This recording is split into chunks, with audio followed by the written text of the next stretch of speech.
I'm Clint Hawking, and I'm the creative director on Far Cry 2.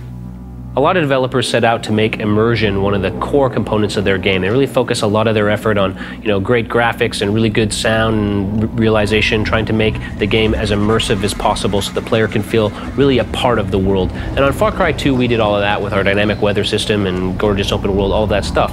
But what was more important for us was to immerse the player in the physicality of his avatar, to make him really feel like he is physically embodied in that world. So then he really feels the weather around him. He really feels the day and night cycle. He really feels like he's walking through these open savanna plains. He feels his physical presence in the world. Obviously, weapons are a really important part of Far Cry 2, and we really worked hard to make sure not only do we have sort of really punchy, firing and reload animations, but we also wanted to make sure that as the weapons degrade over time, you get to see the shaders become rustier and dirtier and muddier, and when the weapons jam and malfunction, you need to clear those jams, and you need to actually struggle with the weapon a little bit as it gets older. Eventually, you keep the weapon for too long, you keep using it even though it's worn out, it'll just blow up in your hands. So all of that's in service of really making the player feel a physical connection with the guns upon which his survival depends so heavily. Also, if you've got a 50 square kilometer open world, that means vehicles are really important, and we put the same amount of effort in making sure all of our vehicle animations were just as immersive and just as physical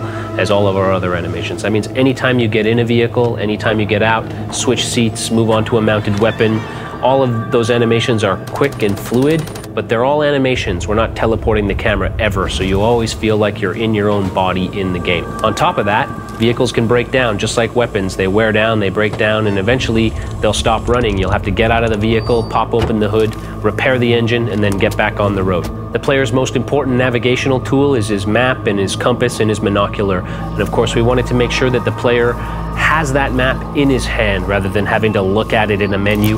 That means that the player can check his position at any time, he can navigate the world, he can see where he needs to go, see where his objectives are in the world using a paper map that he holds in his physical hands in the game world. Healing is another important way that we create a visceral connection between the player and his avatar. When you have a small wound, all you need to do is inject a syringe into yourself and you're good to go. But when you get a critical wound, you need to stop and perform first aid on yourself. And that can mean anything from pulling a piece of shrapnel out of your arm to, relocating a dislocated wrist or elbow or shoulder or all three. Again, the idea is to give the player that visceral punch that gives him a powerful connection between his own body and the body of the avatar. And that's really what immersion is about in Far Cry 2. It's about forging that bond between the player and the avatar, and about creating that same bond between the avatar and the world so that the player really feels like they themselves are walking around in that 50 square kilometers of open African savanna, free to explore it however they choose.